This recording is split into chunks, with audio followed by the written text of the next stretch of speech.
नमस्कार विद्यार्थी भाइ बहिनीहरू, यहाँहरूलाई भर्चुअल क्लासमा स्वागत छ।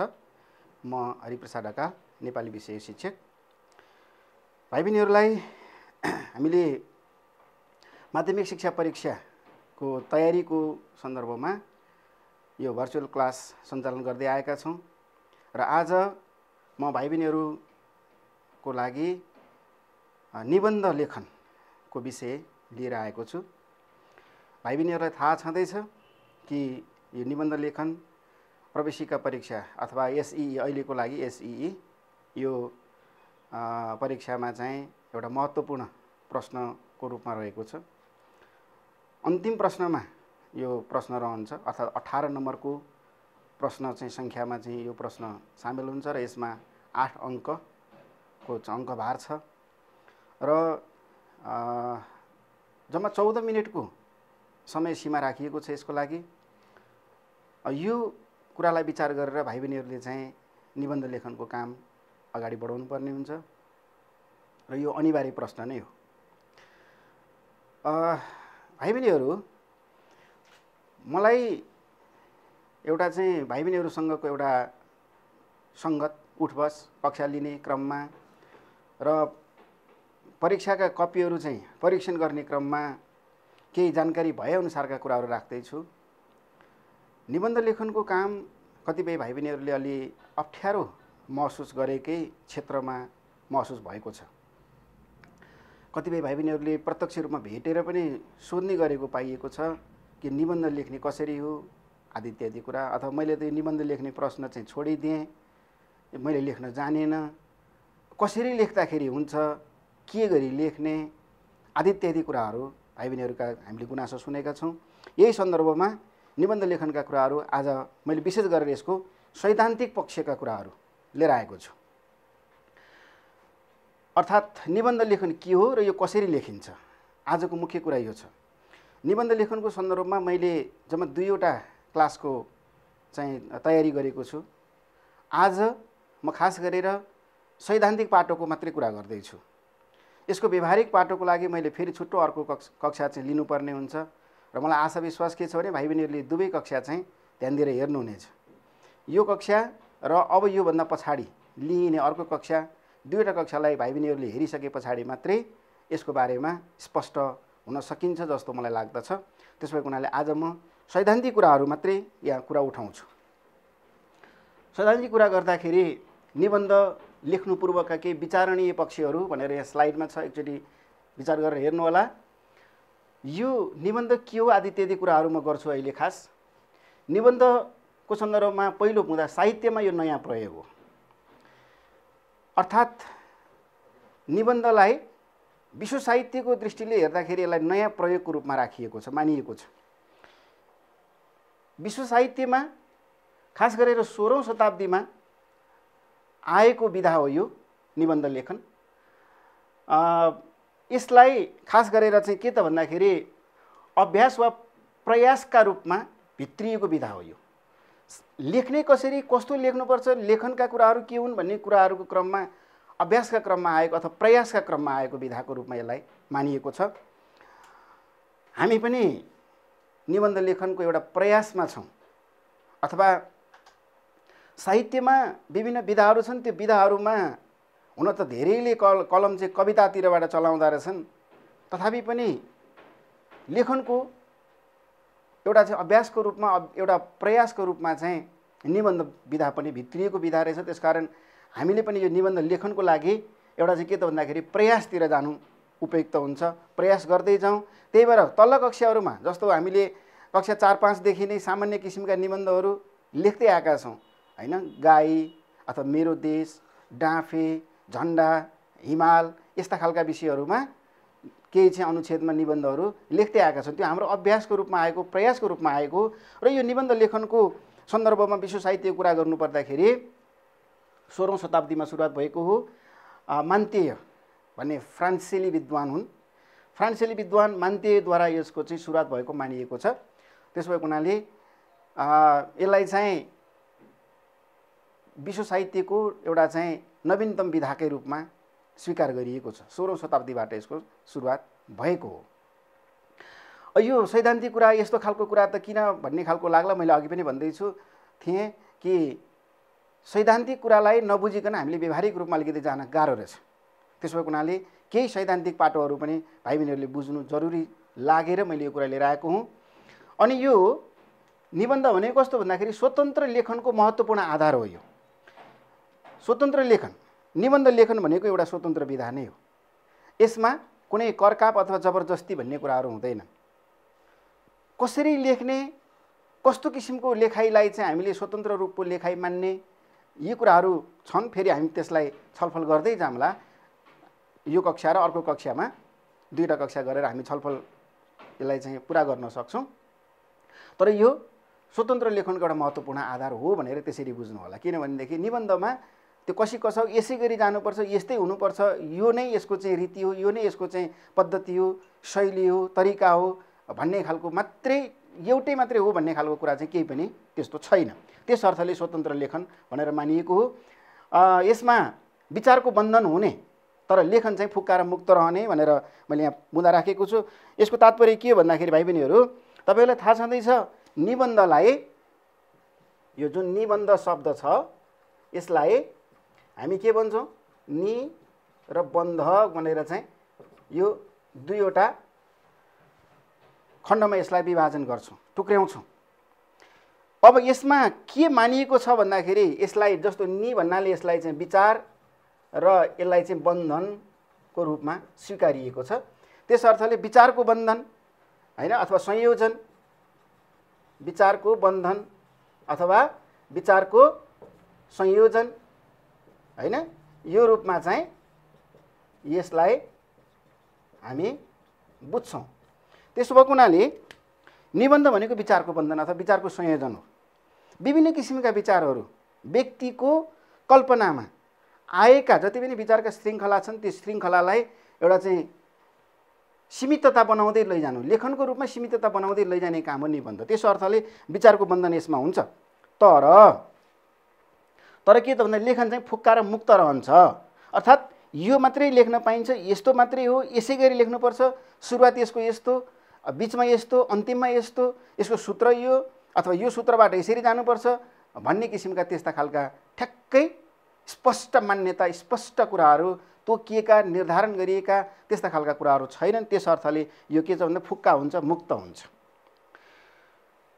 लेखनका लागि हामी के गर्न सक्छौँ, विविध शैली र बान्कीमा लेख्न सकिने रङ्ग ढाँचा यस्तै भन्ने खालको छैन। अर्थात् हामी भाषाको वाक्यहरूको रचनामा के भन्छौँ, वाक्यहरू जस्तै कर्ता कर्म क्रियाको रूपमा संयोजन हुन्छ भनिन्छ नि, म घर जान्छु, अब यस्तै किसिमको मात्रै चाहिन्छ भन्ने छैन यसमा। जान्छु म घर पनि गर्न सकियो हैन, म जान्छु घर पनि गर्न सकियो। अनि त्यसमा आफ्ना किसिमका विचारहरू मैले यो बोल्दाखेरि अथवा मैले यो लेख्दाखेरि यस्तो किसिमको कुराहरू आउँदाखेरि त्यो विषय प्रसङ्गमा त आउनु पर्यो। विषय प्रसङ्गमा आएका कुराहरू मैले यस्तो लेख्दाखेरि, यस्तो बोल्दाखेरि यसमा चाहिँ नमिल्ला कि भन्ने खालको त्यस्तो किसिमको सोचाइ राख्नुपर्ने कुराहरू यसमा खासै रहँदैन। त्यस अर्थले यसको ढाँचा यही हो भन्ने खालको कुरा छैन। विभिन्न शैली यसमा अपनाउन सकिन्छ, विभिन्न बान्कीमा लेख्न सकिन्छ र यसमा के हुन्छ त भन्दाखेरि आत्मलाप वा आत्मगानको प्रशस्ति चाहिँ यसमा रहन्छ। अथवा निबन्धको प्रमुख आयाम भनेकै आफ्नो कुरा हो। आत्मलाप भन्नाले आफ्ना कुरा, मलाई के लाग्छ। हिमाल भन्ने शीर्षकमा मैले एउटा निबन्ध लेखेँ आज, भोलि फेरि हिमाल भन्ने शीर्षकमै लेखेँ भने भोलि फेरि आज लेखेको र भोलि लेखेको निबन्धमै अन्तर हुनसक्छ, फरक हुनसक्छ, मेरै विचार फरक हुनसक्छ। लेख्ने बेलामा मेरो त्यति बेलाको दिमागले, कल्पनाले, विचारको भावनाले जतातिर मलाई प्रेरित गर्छ म त्यही शब्दहरू संयोजन गर्दै जान सक्छु, उन्दै जान सक्छु। भोलि लेख्दा अर्को हुनसक्छ। अथवा एउटा विद्यार्थीले त्यही हिमाल शीर्षकमा लेखेको निबन्ध अर्को विद्यार्थीले लेखेको निबन्ध बीच अन्तर हुनसक्छ। कसले के देख्छ हैन। गाई भन्ने शीर्षकमा निबन्ध लेख्नु पर्यो भनेदेखि कतिपयले के गर्छन्, गाई घरपालुवा जनावर हो भनेर लेख्न सक्छन्, सुरुवात गर्न सक्छन्। त कतिपयले चाहिँ गाई चारखुट्टे प्राणी हो भनेर लेख्न सक्छन्, घरपालुवा पनि हो, चारखुट्टे पनि हो। त्यो कुरा होइन भन्ने त यो पनि होइन, त्यो पनि होइन, दुईटै कुरालाई होइन भन्न नै मिलेन। त्यसो हुनाले त्यसमा आफ्ना कुराहरू, आत्मगान है, म यस्तो तरिकाले यसलाई चाहिँ प्रस्तुतिकरण गर्छु, यो कुरा चाहिँ जान्छु, मेरो कुराहरू यसरी लान्छु भनेर भनिएका कुराहरूमा यो चाहिँ होइन भन्ने खालको कुराहरू रहँदैन। त्यस कारण आत्मगान र आत्मलापले चाहिँ प्रशस्ति पाउँछ अथवा त्यसको महत्त्वपूर्ण पक्ष रहन्छ। त्यसको महत्त्वपूर्ण पक्ष भनेको आत्मगान आत्मलाप हो। त्यसो भए निबन्धमा मैले भन्न खोजेको कुराहरू तपाईँले के त भन्दा फुक्का रहनुहोस्, मुक्त रहनुहोस्, ढुक्क रहनुहोस्। मलाई निबन्ध लेख्न आउँदैन, के लेख्ने होला, कसरी लेख्ने होला, लेख्या मिल्दैन कि, अथवा मैले लेख्या चाहिँ बिग्रिने हो कि, अथवा यस्तो पढ्दाखेरि पढ्ने मान्छे अथवा कवि परीक्षणको सन्दर्भमा परीक्षामा कवि परीक्षण गर्ने मान्छे हाँसेर चाहिँ बेहोसै हुन्छ कि भन्ने खालको त्यस्तो खालको सोच्न आवश्यक छैन। विषयको हामीले घेराभित्र रहेर आफ्ना कुराहरू राख्न सक्छौँ। विषय नै अन्तर गरेर त जान मिलेन, यो त महत्त्वपूर्ण कुरा हुँदै भइहाल्यो होइन। विषय घेरा तोड्ने, विषय अन्यत्र जाने। हाम्रो राष्ट्रिय झन्डा भनेको छ, अब भन्ने बेलामा राष्ट्रिय झन्डा भनेको छ, लेख्ने बेलामा त्यो झन्डाको कुरा चाहिँ केही पनि छैन, अरू अरू कुराहरू मात्रै आयो भनेदेखि त्यो चाहिँ मिलेन नै, स्वाभाविकै हो।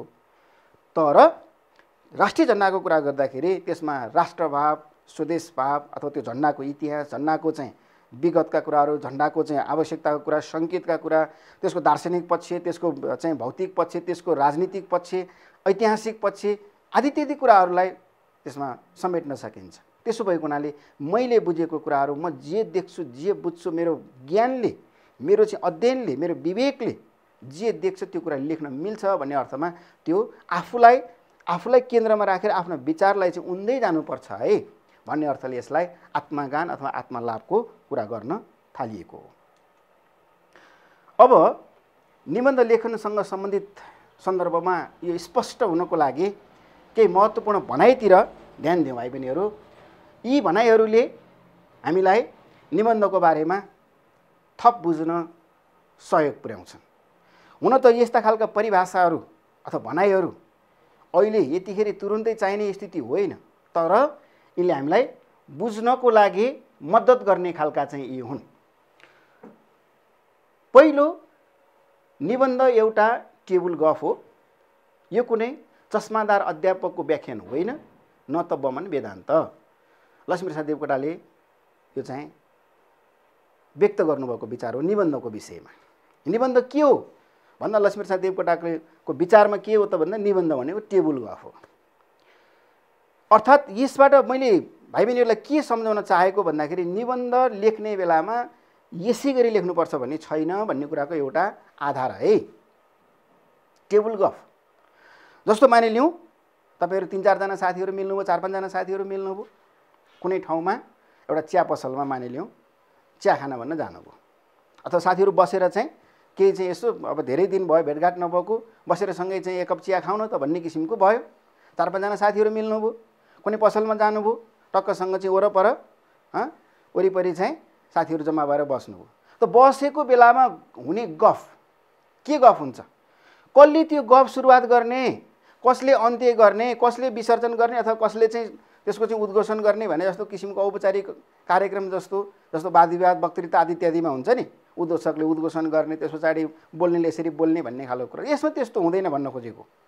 त्यो बोल्ने वक्ताले, बोल्ने व्यक्तिले आफ्नो साथी समूहको बिचमा रहेर कुनै पनि किसिमले कुराको उठान गर्न सक्छ, कुनै पनि किसिमले त्यसलाई अगाडि बढाउन सक्छ र कुनै पनि किसिमले त्यसलाई समापन गर्न सक्छ। त्यस अर्थमा टेबल गफ औपचारिकता छैन। र यसमा यो कुनै चस्मादार अध्यापकको व्याख्यान होइन भनेको छ है। फेरि कक्षामा कुनै चाहिँ अध्यापकले, कुनै शिक्षकले, कुनै गुरुले, कुनै साधु सन्त अथवा कुनै चाहिँ हैन योगी बाबाजी आदि इत्यादिहरू हैन अथवा कुनै दार्शनिक विद्वान पण्डितहरूले चाहिँ प्रवचन दिए जस्तो त्यसो होइन, त्यस्तो पनि होइन है यो। त्यसो भएको हुनाले त्यस्तो किसिमले एकदमै अघोर किसिमको, घनघोर किसिमको, असाध्य गहिरो किसिमको, असाध्य चाहिँ दिव्य किसिमको ज्ञानको ज्योति चाहिँ चाहिन्छ यसमा भन्ने खालको कुराहरू छैन भन्न खोजेको हो। र न त बमन वेदान्त। फेरि अलिकति यहाँ चाहिँ कुरा ट्याक्कै के गरियो त भन्दाखेरि कुरालाई एउटा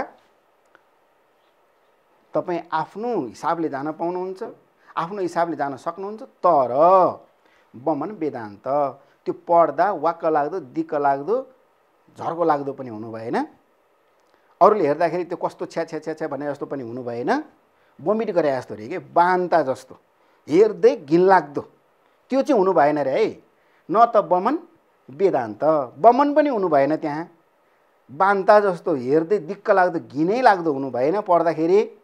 र वेदान्त असाध्यै पुरै यो चाहिँ ज्ञान चाहिँ संसारको चाहिँ महत्त्वपूर्ण ज्ञानको जस्तो शैलीले असाध्यै त्यस्तो किसिमको ज्ञानका चाहिँ भण्डार जस्तो पाराले वेदै जस्तो पाराले चाहिँ अकाट्य जस्तो भन्न खोजेको कि वेदलाई के भनिन्छ भन्दाखेरि एउटा यस्तो चाहिँ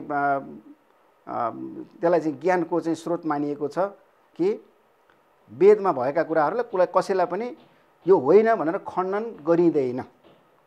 त निबन्धमा त्यस्तो किसिमको वेदान्त जस्तो पाराले वेदको दर्शन जस्तो अथवा उपनिषद दर्शन जस्तो ज्योतिषशास्त्र दर्शन जस्तो अथवा कुनै योग दर्शन जस्तो त्यो पाराले यसो चाहिँ होइन है भनेर कसैले खण्डनै गर्न नमिल्ने किसिमले पनि लेख्नु भएन।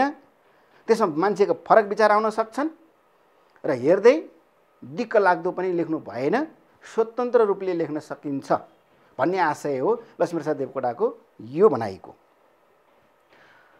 अर्को, कुनै विषयमाथि रोचक तथा सरस शैलीमा गद्यमा प्रकट गरिएका क्रमबद्ध विचारको श्रृङ्खला अथवा निबन्ध।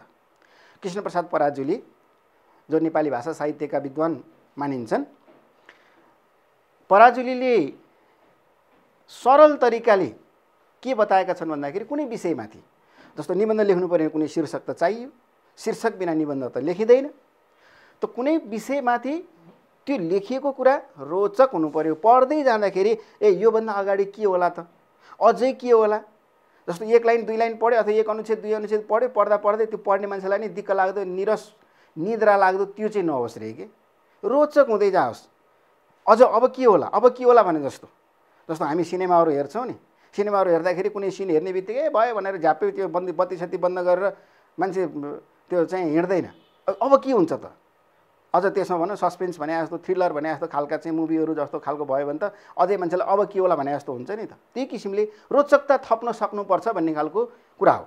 पढ्दै जाँदा अब के हो त, अब यसको चाहिँ आशय के हो, भाव के हो यतातिर, र सरस रसिलो पाराले। रस भन्नाले साहित्यमा त्यसले हुन त साहित्यका खास कुरा गर्नु 9वटा रस छन्, तथापि हामी कुनै पनि भावमा जान सक्छौँ कि सुख दुःखका कुराहरू पनि आउन सक्छ, अथवा हँसाउने किसिमका कुराहरू पनि आउन सक्छ, हाँसो ठट्टाका कुराहरू पनि आउन सक्छ, अथवा चाहिँ एउटा करुण किसिमका दया भावका कुराहरू पनि आउन सक्छ। जे होस्, पढ्दाखेरि त्यो कमसेकम पढ्ने पाठकलाई, पढ्ने व्यक्तिलाई मेरै कुरा जस्तो, आफ्नै कुरा जस्तो, आफ्नै विचारसँग मिलेको जस्तो, आफ्नै भावनासँग मिलेको जस्तो, यो त हो है भन्ने जस्तो किसिमको त्यो शैली आउनुपर्छ है भन्न खोजेको, सरस शैली। र निबन्ध प्राय गद्यमै लेखिन्छ। अब पद्य निबन्ध त हुँदैन, पद्यमा त कविता मात्रै नै हुन्छ, त्यसो भएको हुनाले गद्यमा लेखिन्छ यो भन्न खोजेको। त्यसमा प्रकट गरिएका क्रमबद्ध विचारको श्रृङ्खला।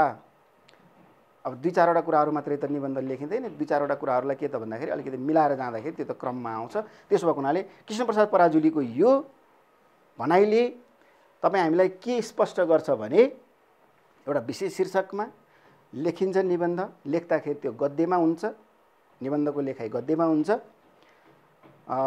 र त्यसमा चाहिँ के त भन्दाखेरि रोचक शैली, सरस शैलीमा लेख्नु पर्यो। हुन त यसमा अब म के पनि भन्न चाहन्छु भने अहिले कतिपय निबन्धहरू लेख्दै जाँदाखेरि अथवा भाइ बहिनीहरूले पनि त्यसो प्रयोग गरेको म पाएको छु ठाउँ ठाउँमा। कतिपय विद्वानहरूकै, कतिपय भनौँ न लेखकहरूकै निबन्धहरूमा ठाउँ ठाउँमा गीतहरू, ठाउँ ठाउँमा चाहिँ कविताहरूकै केही पङ्क्तिहरू त्योसँग मिल्दोजुल्दो हालेको पाइन्छ। त्यो एउटा उदाहरणको रूपमा, त्यो एउटा भनाइको रूपमा, त्यो एउटा सापटी लिने रूपमा राख्न पाइयो, त्यसमा केही फरक परेन है। फेरि गद्य भने चाहिँ गद्यको गद्य, पद्य चाहिँ प्रयोगै गर्न पाइन्न भने जस्तो किसिमको भएन। जस्तो निबन्ध लेख्दै जाँदाखेरि, कुनै शीर्षकमा निबन्ध लेख्दै जाँदाखेरि, जस्तो मानिलियो मानवता भन्ने शीर्षकमा तपाईँले निबन्ध लेख्नुभयो, निबन्ध लेख्दै जाँदाखेरि त्यहाँ चाहिँ लक्ष्मीप्रसाद देवकोटाले भनेका छन् मानिस ठुलो दिलले हुन्छ, जातले हुँदैन भनेर त्यो चाहिँ भनाइलाई त्यहाँ त्यो निबन्धमा राख्नुभयो भने त्यो कविताको अंश त राख्न पाइएन भनेर त्यो सोच्नु परेन, त्यसरी राख्न पाइन्छ। तर लेखाइ पुरै कविता जस्तो तरिकाले लेख्नु भएन मात्रै भन्न खोजेको है। त्यसो भएको हुनाले अंश राख्न पाइयो, केही साभार गर्न पाइयो, केही चाहिँ सन्दर्भ लिन पाइयो, तर के त भन्दा लेखाइको ढाँचा शैली चाहिँ पुरै गद्य हुनुपर्छ। कृष्णप्रसाद पराजुलीको भनाइलाई त्यसरी बुझौँ। अब ईश्वर ईश्वर बरालको भनाइ के छ भन्दाखेरि निबन्ध एक किसिमको कुरा गराइयो, कुरा गरे जस्तो रे। हेर्नुहोस् है, जस्तो अहिले म तपाईँहरूसँग बोल्दैछु नि, बस एक प्रकारले भन्नुपर्दा यसलाई लिखित रूपमा उतार्दै जाने हो भने एक प्रकारको निबन्ध जस्तै बन्न आउँछ, कुरा गरे जस्तै। यही तरिकाले गर्नुपर्छ भन्ने जस्तो छैन। अघि लक्ष्मीप्रसाद देवकोटाको जुन हामीले भन्यौँ नि निबन्ध एउटा टेबल गफ हो भन्यौँ, त्यस्तै किसिमको कुरा आयो। यो तरिकाले कुरा गर्नुपर्छ, कुरा गर्नलाई यसरी गर्नुपर्छ भन्ने कुनै त्यस्तो छ र बाध्यता हुन्छ र कुरा गर्ने नियम हुन्छन् र हुँदैन नि त। घर परिवारमा साथीभाइसँग कुरा गर्न सकिन्छ, त्यो कुरा गरे जस्तै नै हो। निबन्ध लेख्ने भने त्यो कुरा गरे जस्तो शैलीलाई नै उतार्न सकिन्छ। ईश्वर बरालको भनाइ पनि त्यही किसिमको छ। त्यसो हुनाले यो भनाइको आधारमा पनि तपाईँ प्रश्न के हुन सक्नुहुन्छ भने निबन्ध कुनै झन्झटिलो काम होइन। जसरी मान्नुहोस् तपाईँ कुरा गर्दै हुनुहुन्छ त्यही शैलीले लेख्नुहोस्, सिद्धियो कुरा है। त्यस्तै मान्तेय जो निबन्धका सुरुवातकर्ता हुन्, उनले के भनेका छन्, निबन्ध भनेको आत्मप्रकाशनको प्रयत्न, अर्थात् अघि जुन आत्मलाभको कुरा आएको थियो नि, हो आफ्ना विचारलाई बाहिर निकालेर एक प्रकारले भन्नु देखाउने प्रयास, सुनाउने प्रयास। मेरो विचार यस्तो छ है, यो शीर्षकमा यो विषयमा म चाहिँ यस्तो ठान्छु, मैले अहिले यतिखेर लेख्दाखेरि मलाई यसो लाग्छ भनेर आफ्नो कुराहरू बाहिर ल्याएर देखाउने प्रयास हो। बस यति हो। यही हुनैपर्छ, त्यो सिद्ध गर्ने कुरा होइन है। याद गर्नु होला, प्रमाणित होइन, प्रयास चाहिँ हो। निबन्धमा लेखिएका कुराहरू प्रमाणित गर्ने किसिमका कानुनका कुरा जस्तो अथवा चाहिँ गणितको चाहिँ ज्यामितिमा जुन हामी साध्यहरू प्रमाणित गर्छौँ नि, त्यो तरिकाले थियोरमहरू प्रुफ भन्ने जस्तो तरिकाको यही प्रमाण हो भनेर चाहिँ त्यो चाहिँ अदालतमा वकिलले बहस गरे जस्तो किसिमका कुरा होइन। प्रमाणित भन्दा नि यो चाहिँ प्रयास, प्रयत्न, आफ्ना कुराहरू यो तरिकाले लाने भन्ने खालको कुरा। त्यसो भएको हुनाले पनि निबन्ध लेख्न सजिलो छ। तपाईँले प्रमाण जुटाउन आवश्यक रहेन, मात्र के त भन्दा प्रयासमा जानु पर्यो। आफूले कति सकिन्छ त्यही किसिमको प्रयास गर्दै जाने हो, प्रयत्न गर्दै जाने हो। अब एउटा विचार डाक्टर जोन्सनको विचार, निबन्ध भनेको उन्मुक्त विचरण हो, यसमा कुनै बन्धन, नियम वा क्रम रहँदैन। पश्चिमा विद्वान जोन्सनको भनाइलाई पनि हामी बुझ्न सक्छौँ। यो भनाइबाट पनि स्पष्ट के हुन सकिन्छ भने उन्मुक्त विचरण। उन्मुक्त भनेको जस्तो आकाशमा चरा उडे जस्तो। याद गर्नुहोस्, आकाशमा कुनै चरा उड्दैछ, हुन त उसको पनि गन्तव्य केही होला, अब जस्तो गुणमा जानु छ अथवा आहारा खोजीमा जानु छ अथवा के छ, त्यसको एउटा केही न क्रम त हुन्छ। तर हामीले हेर्दाखेरि के छ भने स्वतन्त्र रूपमा उडिराखेको, त्यही किसिमले हामी उड्न सक्छौँ अथवा आफ्नो स्वतन्त्र रूपले उन्मुक्त तरिकाले हामी विचरण गर्न सक्छौँ, हिँड्न सक्छौँ, जान सक्छौँ, आफ्नो विचारलाई डुलाउन सक्छौँ। अब है यहाँनिर शरीर डुलाउने कुरा आएन, विचार डुलाउन सक्छौँ। विचरण भन्नाले हिँड्ने डुल्ने भनेर खुट्टाले हिँड्ने कुरा आएन, मनले हिँड्नु पर्यो, विचारले हिँड्नु पर्यो अथवा आफ्नो के त भन्दा भावनाले हिँड्नु पर्यो। विचरण उन्मुक्त तरिकाले तपाईँ यसै गरी उड्नुपर्छ, यहीँबाट यसो घुम्नुपर्छ, यसोबाट यसो जानुपर्छ भने त्यो कुनै जस्तै लाइसेन्सको लागि 8 लेख्नुपर्छ भने आफ्नो तरिकाको यसमा हुँदैन। जसो पनि जान सक्नुहुन्छ तपाईँ। तपाईँ 8 लेख्नुहोस्, 7 लेख्नुहोस्, 6 लेख्नुहोस्, केही पनि नलेख्नु, 0 लेख्नुहोस्, त्यसको मतलब भएन। के त आफ्नो तरिकाले जान पाइयो, कुनै बन्धन छैन। नियम अथवा कानुन, नियम, क्रम, यो यस पछाडि यो, यस पछाडि यो, यस पछाडि यो, त्यस्तो चाहिँ छैन। हुन त कहिलेकाहीँ हामी नै के भन्छौँ भन्दाखेरि भाइ बहिनीहरूलाई कहिलेकाहीँ अब साह्रै चाहिँ हामीलाई समस्या भयो अथवा निबन्ध लेख्न जानिएन, कसरी लेख्ने, अलिकति केही कुराहरू सिकाइदिनुहोस् भन्दै जाँदाखेरि हामी के भन्छौँ भन्दाखेरि अब के गर्ने, सुरुमा यस्तो लेख, त्यस पछाडि यस्तो लेख, त्यस पछाडि यस्तो लेख न, अनि हुँदै जान्छ भन्छौँ। त्यो चाहिँ के त भन्दाखेरि त्यो जिज्ञासालाई एक प्रकारले शान्त मात्रै गराएको, चित्त मात्रै बुझाइदिएको, केही पनि नबताउनु भन्दा त त्यसो भयो नि बताइदिनुपर्छ भनेर। तर त्यसै मात्रै हो। जस्तै हामी सामान्यतया के भन्छौँ, परिचय लेख्नु सुरुमा, त्यस पछाडि त्यसका कुराहरू के छन् त्यसका अलिकति यसो व्याख्यान गर्नु आफूले जानेसम्मको, त्यस पछाडि यसो आफ्ना विचार समेत राखेर त्यसलाई चाहिँ समापन गरिदिनु नि, कम्तीमा 3-4 अनुच्छेद बनाउनु आदि इत्यादि यस्तो खालको कुराहरू हामी सल्लाहको रूपमा दिन्छौँ। मैले नै पनि अर्को कक्षामा सायद म भाइ बहिनीहरूलाई त्यसै भनौँला। तथापि के त भन्दाखेरि त्यो कुरा पनि एक प्रकारले भन्नुपर्दाखेरि यहाँहरूको चित्तलाई एउटा शान्त बनाउने प्रयास मात्रै हो, त्यो नै हो भन्ने मात्रै चाहिँ छैन। स्पष्ट कुरा चाहिँ यसो है। त्यसकारण आफ्नो शैलीमा, तरिकामा, आफ्नो चाहिँ विवेकमा, आफ्नो ज्ञानमा, आफ्नो विचारलाई, भावनालाई तपाईँ उन्दै जानुहोस्। मानिलिनुहोस् अनौपचारिक तरिकाले तपाईँ कसैसँग कुरा गर्दै हुनुहुन्छ, केही तपाईँलाई कसैले प्रश्न सोध्दैछ मानिलिनुहोस् होइन, देशभक्ति भन्ने शीर्षकमा तपाईँ निबन्ध लेख्दै हुनुहुन्छ, त कसैले तपाईँलाई सोध्यो देशभक्ति भने के हो थाहा छ भनेर सोध्यो, आफूले के बुझिहाल्छ? देशभक्ति भने देशको भक्ति हो होइन। देशभक्ति भन्नाले चाहिँ देशको लागि, देशको भाषा साहित्य संस्कार संस्कृति आदि इत्यादि जोगाउनको लागि गर्ने सबै किसिमका प्रयासहरू हुन्। अब तपाईँ यसो लेख्नुभयो भने तपाईँको के भयो? एक प्रकारले निबन्धको ढाँचा आउँछ कि मान्नुस् कसैले तपाईँलाई प्रश्न सोध्दैछ त्यो तरिकाले जान सकिन्छ। तर पनि फेरि पनि मैले यहाँ प्रश्न के भन्न चाहेँ भने यी सबै भनाइहरूलाई आधारमा राखेर कुनै पनि बन्धन सीमा नियम क्रम कानुन रीति पद्धति शैली तरिका ढाँचा आदि इत्यादि चाहिँ छैन है। फेरि पनि स्वतन्त्र रूपमा तपाईँ अगाडि बढ्न सक्नुहुन्छ। अब यहाँ म केही तपाईँलाई उदाहरण राख्दैछु निबन्धका केही कलात्मक बान्की र प्रयोग। हेर्नुहोस् है कस्तो खालको हो त निबन्ध लेख्ने कसरी हो त? केही महत्त्वपूर्ण विशिष्ट निबन्धकारहरूले लेखेका विशेष निबन्धहरूका केही अंशहरू हुन्। यी अंशहरू लेखकहरूका स्पष्ट लेखाइका अंश हुन्। त्यसो भएको हुनाले यी अंशलाई चाहिँ यहाँहरूले एकचोटि हेर्नु होला। पहिलो लक्ष्मीप्रसाद देवकोटाकै मैले राखेँ। मलाई कसैले कमिलोभन्दा हात्ती ठुलो छ भनेको सुन्दा हाँसो उठ्छ। हेर्नुहोस् है अब विचार भने कसरी आउँदो रहेछ। त्यस्तै नेपालभन्दा चीन ठुलो छ भन्यो भने पनि हाँसो उठ्छ। लक्ष्मीप्रसाद देवकोटाको के नेपाल सानो छ भन्ने निबन्धमा छ यो अंश है। तपाईँले पढ्नु भएको छ के नेपाल सानो छ भन्ने निबन्ध। लक्ष्मी निबन्ध सङ्ग्रह भन्ने त तपाईँले नाम सुन्नुभएको होला। लक्ष्मी निबन्ध सङ्ग्रहभित्र एउटा निबन्ध छ यो पनि है के नेपाल सानो छ भन्ने। त्यो लक्ष्मी निबन्ध सङ्ग्रहभित्र के नेपाल सानो छ भन्ने निबन्ध छ। त्यो के नेपाल सानो छ भन्ने शीर्षकको निबन्धमा यो छ कि मलाई कसैले कमिलोभन्दा हात्ती ठुलो छ भनेको सुन्दा हाँसो उठ्छ। विचार कसरी आउँछ हेर्नुहोस् है। अब हामीलाई त यस्तो कुरा सुन्दा हाँसो उठ्छ नि। कमिलोभन्दा हात्ती ठुलो छ भनेको सुन्दा हाँसो उठ्छ भने के हो? कमिलोभन्दा हात्ती चाहिँ के त सानो हुन्छ अथवा हात्तीभन्दा कमिलो चाहिँ ठुलो हुन्छ भनेर भन्न खोजे जस्तो, अथवा नेपालभन्दा चीन ठुलो छ भन्यो भने हाँसो उठ्छ। यसको तर्क के हो विवेक के हो? यसलाई चाहिँ फेरि पनि एक प्रकारले भन्नुपर्दाखेरि पुष्टाइ त यसलाई पनि चाहिएला। किन लेखकले त्यसो भने त? विचारमा केही न केही पुष्टाइ त चाहिएला नै। तर किन त्यसो भने भन्ने कुराको खोजी भन्दा पहिलो कुरा चाहिँ के त भन्दा विचार यसरी आउन सक्छ है, यसरी उठ्न सक्छ। अघि भने जस्तो देवकोटाजीकै भनाइलाई आधार मानौ न त बमन वेदान्त भने जस्तो लेख्ने रे भनेर छरपछ छाडा त लेख्नु भएन। यसभित्र पनि तर्क छ है। फेरि पनि याद गर्नुहोस् है निबन्ध लेख्ने किन विचारको बन्धन त हो नि। फेरि विचारको बन्धन भएको हुनाले विचारको संयोजन भएको हुनाले तपाईँले संयोजन गर्नु पर्यो। बन्धनमा त त्यसलाई हाल्नु पर्यो होइन।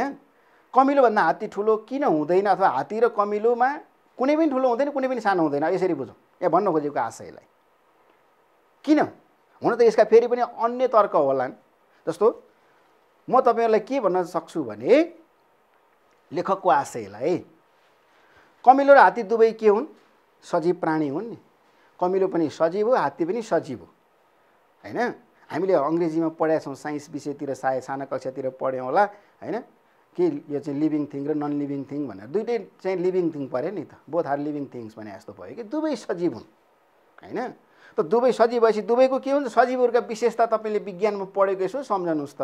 जस्तै सजीव हिँड्न सक्छ, सजीव चाहिँ बढ्न सक्छ, त्यसले खाना खान्छ, त्यसले बच्चा जन्माउँछ, त्यसले चाहिँ फिलिङ अथवा त्यसले बुझ्छ केही बोध गर्छ भनेर हामीले पढेका छौँ नि होइन। सजीवहरूका विशेषताहरू हो। त्यसो भएपछि अब कमिलो पनि के हुन्छ?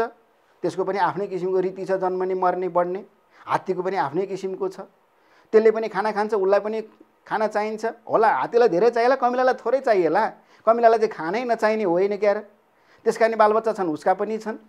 त्यसको पनि एउटा फिलिङ एउटा भावना एउटा चाहिँ विचार आउँछ। जस्तो कमिलोको अगाडि तपाईँले पानी अलिकति तुरुक्क खसालिदिनुहोस् त्यो त्यहाँबाट त्यो बाटो चाहिँ मोडेर अन्यत्र जान्छ होइन।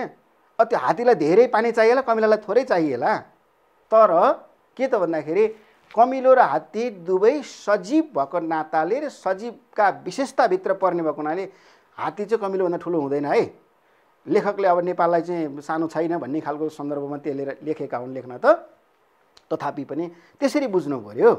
चीन र नेपालमा पनि भौगोलिक हिसाबले चीन ठुलो छ, त्यो जनसङ्ख्याको हिसाबले पनि ठुलो छ होइन। ज्ञान विज्ञानमा पनि ठुलो छ, त्यो छुट्टै कुरा।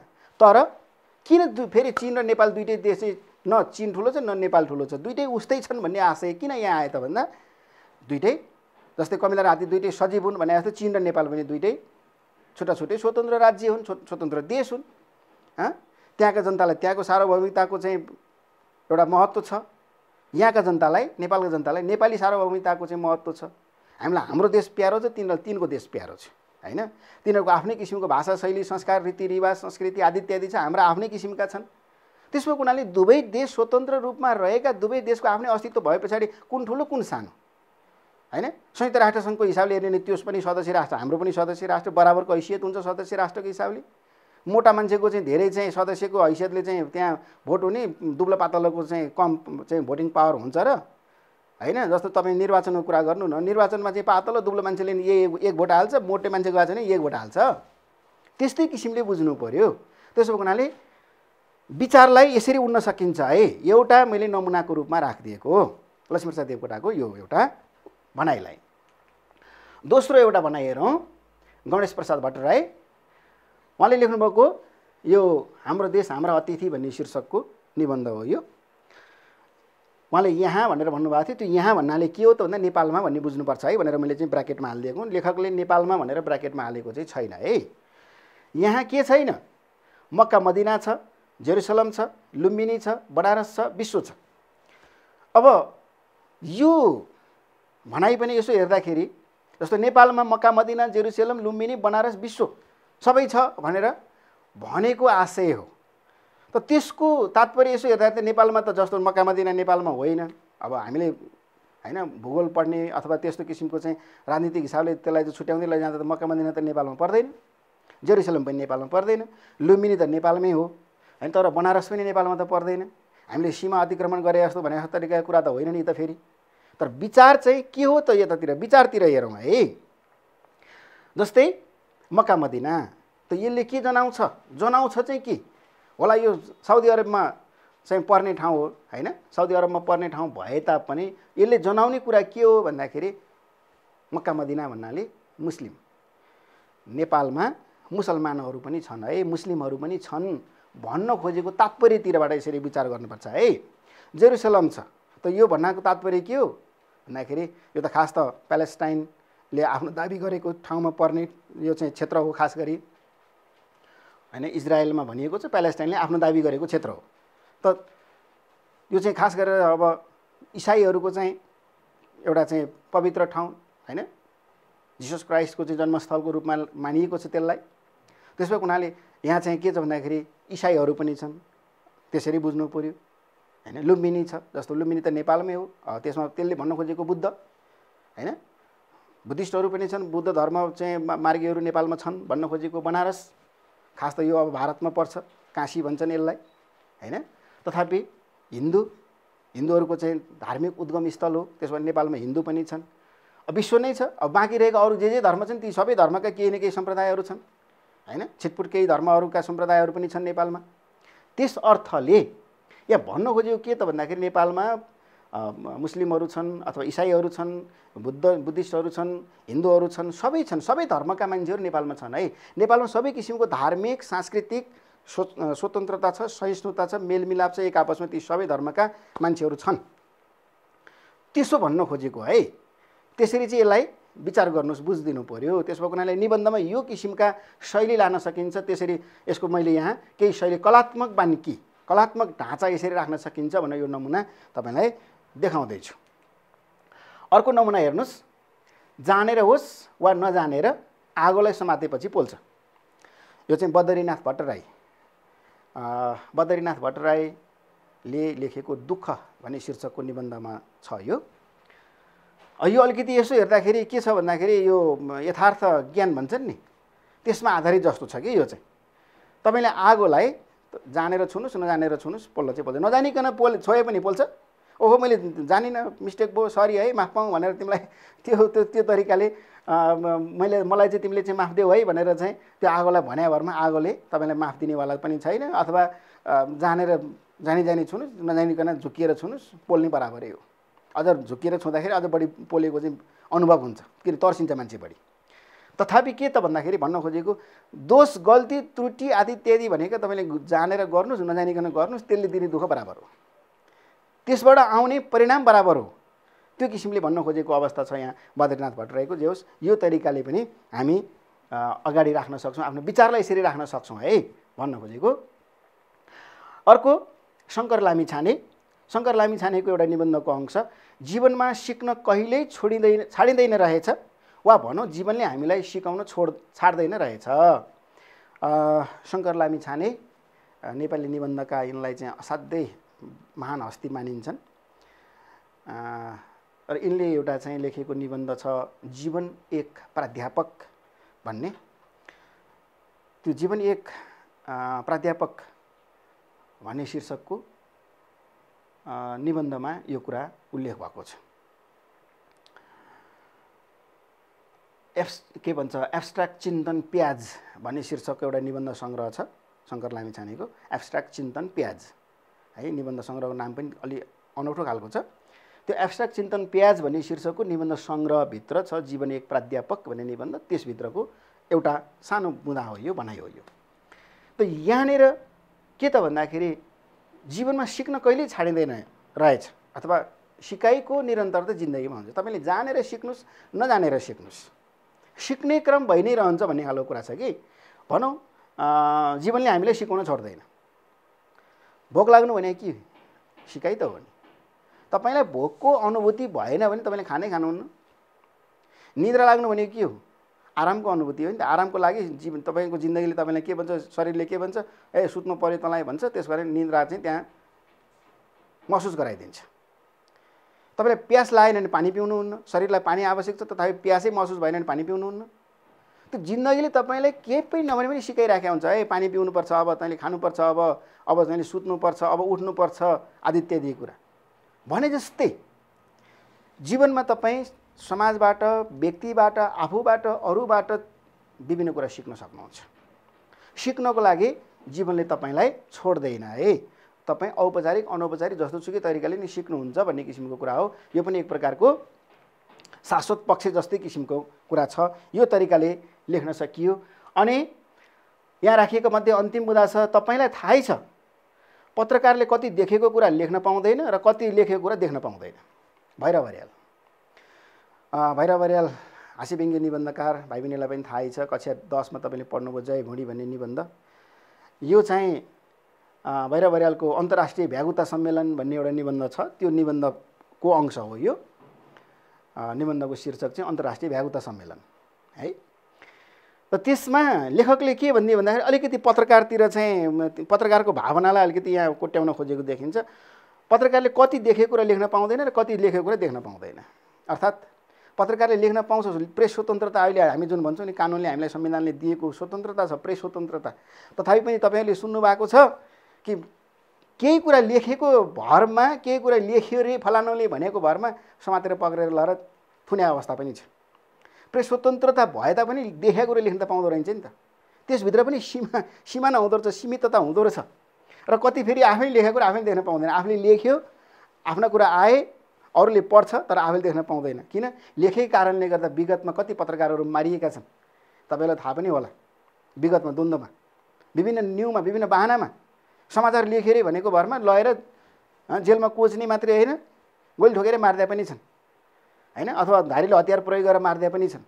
त्यसो हुनाले आफै लेखेको कुरा आफैले देख्न पनि पाउँदैन। त्यस्तो स्थिति पनि हुनसक्छ है। त्यसो भएको हुनाले हामीले प्रेस स्वतन्त्रता छ भनेर भने तापनि हामीलाई लेख्ने बोल्ने स्वतन्त्रता छ भने पनि त्यसभित्र पनि सिमाना छ भन्ने किसिमको एउटा सीमितता छ भन्ने किसिमको एउटा व्यङ्ग्यात्मक शैलीले, अलिकति यसमा हास्यभन्दा अर्यालले अलिकति व्यङ्ग्य बढी प्रयोग गरेका छन्, व्यङ्ग्यात्मक शैलीले लेखेका छन्। यो तरिकाले हामीले निबन्धहरू यस्ता किसिमको शैलीमा राख्न सक्छौँ है। यो किसिमको एउटा चाहिँ शैली हुन् निबन्ध लेखनका, लेखाइका तरिका हुन्, ढाँचा हुन्। हामी यसरी चाहिँ यहाँहरूलाई म यो बताउँदैछु।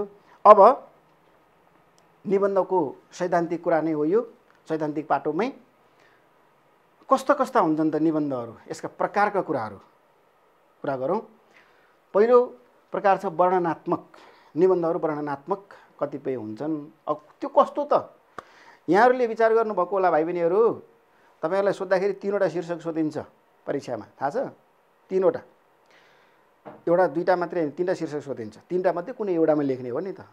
त तपाईँहरूलाई सोध्ने 3वटा शीर्षकहरूमा यी किसिमका मध्ये कुनै 3वटा शीर्षकहरू सोधिने हुन्। त्यो विचार गर्नु होला हैन। तीनटा शीर्षक फरक फरक किसिमका हुन्छन्। जस्तो वर्णनात्मक भनिएको छ, प्राकृतिक वा अप्राकृतिक वस्तु जस्तै वन, पानी, रेडियो, टेलिफोन आदि यस्ता किसिमका कुराहरूको चाहिँ शीर्षक तपाईलाई सोध्यो भने त्यो बयान गर्नुपर्ने खालको, वर्णन गर्नुपर्ने खालको। जस्तो वनको बारेमा लेख्नु पर्यो भने पानीको बारेमा लेख्नु, त्यसको वर्णन गर्नु पर्यो कि पानी भने के हो, कसो हो, त्यसको गुण कस्तो हुन्छ आदि इत्यादि, रूप रङ स्वाद आदि इत्यादि कुराहरू जुन छ नि विज्ञानले भनेको, त्यो हिसाबले तपाईँले वर्णन गर्नु पर्यो। रेडियो टेलिफोनको पनि कुराहरू, आविष्कार कसरी भयो, कसले गर्यो आदि इत्यादि कुराहरू एक प्रकारले भन्नुपर्दा अलिकति यिनीहरू थोरै तथ्यपरक जस्तो हुन्छ है। तपाईँको कल्पनाभन्दा अलिकति तथ्यमा चाहिँ अलिकति बढी यसले खोज्छ। जस्तो तपाईँले रेडियोको कुरा गर्नु, रेडियोको आविष्कारमा चाहिँ तपाईँले अब मार्कोनी नभनिकन अरू कसैको नाम राखिदिनु भयो भने त्यो अलिकति मिलेको मानिँदैन। त्यो अलिकति तपाईँको लेखाइलाई थोरै परिमार्जन गर्नुपर्ने ठानिन्छ। त्यसो भएको हुनाले वर्णनात्मक प्रकृतिका जुन शैलीका जुन निबन्धहरू हुन्छन् त्यसमा के प्राकृतिक कुराहरू अथवा अप्राकृतिक भए पनि, अप्राकृतिक भने कृत्रिम, जस्तै वन पानी प्राकृतिक कुरा भए, रेडियो टेलिफोन चाहिँ हो अप्राकृतिक अथवा कृत्रिम कुराहरू भए। त कृत्रिम तपाईँले लेख्नुहोस् अथवा प्राकृतिक लेख्नुहोस्, जुनसुकै लेखे पनि त्यहाँ तपाईँले अलिकति तथ्यात्मक रूपले तथ्यपरक अलिकति उसमा चाहिँ जानुपर्छ है। यसमा चाहिँ अलिकति त्यो कुरा चाहिँ विचार गर्नुपर्छ। तपाईँले सोध्ने किसिमका तीनवटा मध्येको कुनै एउटा शीर्षक त्यस्तो पनि आउन सक्छ कि जस्तो कहिले यहाँ खोपको महत्त्व भनेर आउँछ नि हैन, शीर्षक खोपको महत्त्व भने त्यो अलिकति के हुन्छ भन्दाखेरि बयान गर्नुपर्ने खालको, त्यो खोप कसरी सुरुवात भयो, कहाँबाट सुरुवात भयो, कसले सुरुवात गर्यो, किन सुरुवात भयो हैन, यसले के गर्छ, कसरी रोगहरूबाट बचाउँछ आदि इत्यादि कुराहरू थोरै केही चाहिँ तथ्यमै आधारित रहेरै लेखिदिनु पर्ने स्थिति रहन्छ। त्यस अर्थमा यो चाहिँ के त भन्दाखेरि वर्णनात्मक शैलीका निबन्ध हुन्छन्। अर्को छ विवरणात्मक, विवरण दिनुपर्ने खालका अथवा कथा, घटना, यात्रा आदि इत्यादि। निबन्धमा कथात्मकता हुन्छ कि कथा भनेर त्यो जस्तो दन्ते कथा जस्तो लोककथा जस्तो तरिकाले नै त लेखिन्न, तथापि पनि कहिलेकाहीँ जस्तो तपाईँहरूले पढ्नुभएको होला नि साना किसिमको अलिकति साना केटाकेटीहरूका चाहिँ निबन्धहरूमा जस्तै घडी भन्ने शीर्षकमा लेखेको हुन्छ, म को हुँ, तपाईँ अथवा साना बच्चाहरूलाई प्रायः तिमी भन्ने शब्द प्रयोग गरेर हुन्छ, तिमीले मलाई चिनेका छौ, म घडी हुँ, म तिमीलाई समयको जानकारी दिन्छु, म यसरी आएको हुँ, यस्तो तरिकाले भनौँ न मेरो सिर्जना भएको अथवा आविष्कार भएको, यस्ता किसिमका शैलीहरू कथात्मकता जस्तो त्यो तरिकाले। अथवा कहिलेकाहीँ के हुन्छ घटना वर्णनका कुराहरू पनि आउँछ। जस्तो मानिलिउँ तपाईँको चाहिँ गाउँघरमा कुनै एउटा चाडपर्व अथवा जात्रा मेला हैन अथवा कुनै धार्मिक उत्सव त्यस्तामा भएका घटनाका त्यस्ता खालका कुराहरूको पनि निबन्धात्मक शैलीले लेख्न सकिन्छ, लेखिन्छ। अथवा कहीँ कुनै भनौँ न अब साहित्यिक अथवा राजनीतिक अथवा चाहिँ सांस्कृतिक धार्मिक कुनै त्यस्तो खालको मेला आदि इत्यादिको तपाईँ बयान गर्न सक्नुहुन्छ। यात्राको बारेमा कुनै ठाउँको नौलो ठाउँको यात्रा वर्णन जसलाई हामी यात्रा संस्मरण भन्छौँ त्यो तरिकाले लेख्न सकिन्छ कि। जस्तो अब तपाईँले मानिलिउँ कुनै ठाउँको यात्रा गर्नुभयो हैन, आफू जिन्दगीमा पहिलोचोटि पुगेको ठाउँको यात्रा भनौँ न, त्यसरी त्यो अलिकति बढी उत्सुक हुन्छ नि त मान्छेलाई, पहिलोचोटि पुगेको ठाउँमा बढी उत्सुकता हुन्छ। दोहोरो तेह्रोचोटि अथवा गइरहेको ठाउँमा त्यति उत्सुकता हुँदैन, जसले देखिरहेको छ त्यो मान्छेले त्यो त्यति नौलो हुँदैन नि त। जस्तो हामी नेपालीहरूलाई हिमाल देख्नु त्यति नौलो महसुस हुँदैन, जब जसले हिमाल भने जिन्दगीमा देखेको छैन, जस्तो मानिलिउँ मालदिभ्सतिरको मान्छेहरू जनताहरू आइपुग्यो भने सायद मलाई लाग्छ हिमाल उनीहरूले देख्दा अचम्म हुन्छ, किनकि त्यहाँ त चारैतिर समुद्रै समुद्र, हिमाल भन्ने जाति त्यहाँ देखिन्न। अब हामीलाई चाहिँ मलाई लाग्छ फेरि समुद्रमा पुग्यौँ भने हामीलाई त्यस्तै होला हैन, मालदिभ्स जस्तो ठाउँमा हामी पुग्यौँ भने समुद्र देखेर हामी चकित खान्छौँ। त त्यस्ता किसिमको अलिकति आफूलाई उत्साह हुने खालका, अलिकति हर्ष दिने खालका, अलिकति उमङ्ग दिने खालका, अथवा हुन त त्यहाँ यात्रामा हर्ष दुःख सुख पीडा आदि इत्यादि जे पनि हुनसक्छ, तथापि त्यो यात्रा वर्णन यात्रा संस्मरणको रूपमा लेख्न सकियो विवरणात्मक निबन्धहरू है। अर्को छ विचारात्मक। यसमा अमूर्त विषय जस्तै करुणा, श्रद्धा, सज्जनता, देशप्रेम आदि तर्क विवेक र बुद्धि तत्त्वको प्रमुखता रहन्छ यसमा चाहिँ, याद गर्नुहोस् है। अघि जुन मैले त्यहाँ प्रस्तुत गरेँ निबन्धहरू थिए, निबन्धका केही अंशहरू थिए नि, जस्तै लक्ष्मीप्रसाद देवकोटाको, गणेश प्रसाद भट्टराईका केही अंशहरू मैले राखेँ। त्यसमा अमूर्त विषय करुणा, श्रद्धा, सज्जनता, देशप्रेम आदि तर्क विवेक बुद्धि तत्त्व, तपाईँले आफ्नो तर्क विवेक बुद्धि तत्त्वको प्रयोग गरेर लेख्नुहुन्छ अथवा पढ्ने मान्छेले पनि तर्क विवेक बुद्धि तत्त्व प्रयोग गरेरै बुझ्नुपर्छ। त्यो तरिकाले पढिने, त्यो तरिकाले लेखिने, त्यो तरिकाले चाहिँ एक प्रकारले चाहिँ क्रमबद्धतामा जाने निबन्धहरू विचारात्मक हुन्छ। अलिकति विचारात्मक शैलीका निबन्धहरूलाई चाहिँ सजिलैसँग बुझ्न अथवा अनुमान गर्न अलिक कठिनै हुन्छ, किनभने त्यसको लागि थोरै मान्छे पढ्ने व्यक्तिले पनि कल्पनाशीलतामा चाहिँ जानुपर्छ। यो लेखकले यस्तो किन लेख्न खोज्यो, के कारणले यस्तो किसिमका चाहिँ अभिव्यक्तिहरूले राख्यो त भन्ने खालको कुराहरूमा यो हावागफ लेख्यो भनेर भन्नुभन्दा अगाडि, यसको वाह्य तर्क भनेर कसैलाई चाहिँ सस्तो खण्डन गर्नु, कमेन्ट गर्नुभन्दा अगाडि अलिकति सोच्नुपर्ने अवस्था हुन्छ कि यसमा चाहिँ। त्यसो कारणले थोरै लेख्नेले पनि थोरै बौद्धिकताकै सीमामा रहेर लेख्छ, पढ्नेले पनि अलिकति थोरै आफ्नो चाहिँ बौद्धिकताकै सिमानाभित्रको त्यो दृष्टिबिन्दुमा रहेर पढ्नुपर्छ। त्यो तरिकाले लेखिने निबन्ध चाहिँ विचारात्मक किसिमका निबन्धहरू रहन्छन्। अनि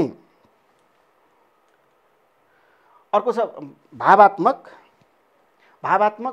निबन्ध छन्। यसमा रागात्मक तथा हृदय तत्त्वको प्रधानता रहन्छ भन्छ। राग भनेको कस्तो अब? राग भने के? राग भने जस्तो हामी अङ्ग्रेजीमा फिलिङ भन्छौँ नि, त्यही शब्द नै लगभग नेपालीमा रागको रूपमा प्रयोग हुन्छ। तपाईँको मनमा उत्पन्न हुने घृणा पनि हुनसक्छ, खुसी पनि हुनसक्छ, अथवा सन्तुष्टि पनि हुनसक्छ, प्रेम पनि हुनसक्छ, उत्साह पनि हुनसक्छ। यी किसिमका मनोवैज्ञानिक एउटा चाहिँ असर दिने किसिमका, तपाईँको मनश्चेतनालाई प्रभावित बनाउने किसिमका कुराहरू छन् भने त्यसलाई राग भन्छ। हृदय तत्त्व भनेको छ नि त, अथवा त्यो तपाईँले बाहिर देख्ने, बाहिर सो गर्ने भन्छ नि, बाहिर त्यो देखाउने किसिमका कुराहरू छैनन्, यो भित्री अन्तरात्माबाट बुझ्ने खालका कुराहरू, त्यसको प्रधानता रहने ती किसिमका कुराहरू चाहिँ के त भन्दाखेरि भावात्मक किसिमका निबन्ध हुन्छन्। अघि तपाईँले जुन हेर्नुभयो जस्तो विचारात्मक भावात्मक भन्नुभयो, यो विचारात्मक भावात्मक निबन्धहरू प्राय प्रथम पुरुष शैलीमा लेखिन्छन् है, याद गर्नुहोस्। जस्तो तपाईँहरूलाई निबन्धको शीर्षक सोद्धाखेरि म अथवा हामी त्यस्तो शीर्षक राखेर सोधिने निबन्धहरू यो विचारात्मक अथवा भावात्मक हुन्। जस्तो मेरो देश अथवा हाम्रो देश, हाम्रो राष्ट्रिय झन्डा आदि इत्यादि आयो भने यो अलिकति यस्तो किसिमको रहन्छ। यो विवरणात्मक किसिमका यो कथातिर, घटना वर्णनतिर अथवा यात्रा वर्णनतिर जानुपर्ने किसिमका छन्, यो विवरण दिनुपर्ने खालका कुराहरू हुन्छ हैन। जस्तो यसमा चाहिँ तपाईँको के छ त भन्दाखेरि जस्तो समाजसेवा अथवा समयको महत्त्व अथवा चाहिँ घडीको महत्त्व अथवा अनुशासनको महत्त्व आदि इत्यादि भन्छ नि, यी किसिमका कुराहरूलाई तपाईँ त्यसरी राख्न सक्नुहुन्छ। अनि वर्णनात्मक जुन अघि भनियो, यी निबन्ध चाहिँ के त भन्दाखेरि यस्ता किसिमका जस्तो तपाईँले अलिकति के त भन्दाखेरि लेख्न सक्ने, लेख्नु पर्ने खालका, जस्तो अब टेलिफोन अथवा रेडियो, घडी हैन, यस्ता किसिमका चाहिँ सूचना सञ्चारसँग सम्बन्धित, ज्ञान विज्ञानसँग सम्बन्धित यस्ता किसिमका अझ कुनै चाहिँ किताब हैन, त्योसँग सम्बन्धित यस्ता खालका कुराहरू आयो भनेदेखि चाहिँ यसलाई तपाईँ वर्णनात्मक शैलीले प्रकट गर्नुपर्छ भन्ने खालको कुरालाई विचार गर्नु होला है। अब मैले भाइ बहिनीहरूलाई सैद्धान्तिक पाटो निबन्ध के हो, कसरी लेखिन्छ त, यसका सैद्धान्तिक पाटोको कुरा आज गरेँ। अब यस्ता खालका केही शीर्षकहरूमा प्रयोगपरक ढङ्गले केही शीर्षक लिएर आएर यो तरिकाले लेख्न सकिन्छ। केही छोटा नमुनाहरू अथवा केही त्यसलाई चाहिँ बुँदागत रूपमा नमुना, अब पुरै नमुना त अलिकति गाह्रै हुन्छ भाइ बहिनीहरूलाई, यो चाहिँ स्लाइड सोमा हेर्न पनि गाह्रो हुन्छ। केही चाहिँ बुँदागत रूपमा त्यसलाई लिएर आएर अर्को कक्षामा यसका केही ढाँचाका चाहिँ निबन्धहरू लेख्ने नै छु। त्यसको लागि अर्को कक्षा आउनुभन्दा अगाडि भाइ बहिनीलाई कुनै शीर्षकमा आफूलाई निबन्ध लेख्न गाह्रो महसुस भइरहेको छ भने ती शीर्षकहरू फेसबुकको चाहिँ कमेन्ट बक्समा तपाईँहरूले त्यो शीर्षकहरू राखेर यो शीर्षकमा चाहिँ कस्ता खालका कुरा लेख्नु पर्ला भन्ने खालको छ भने कमेन्ट बक्समा त्यो कुरा लेखी पठाउनु होला। तपाईँले यो चाहिँ टेलिभिजनको स्क्रिनमा देखा पर्ने फेसबुकको चाहिँ आइडीमा कमेन्ट बक्समा त्यो लेखेर पठाउनुहोस् र हामी त्यसलाई उचित किसिमले चाहिँ तपाईँको सम्बोधन गर्ने प्रयास गर्नेछौँ। हस् त, आजको लागि भाइ बहिनीहरूलाई यति भन्दै यहाँहरूबाट बिदा चाहन्छु। हस्, नमस्कार।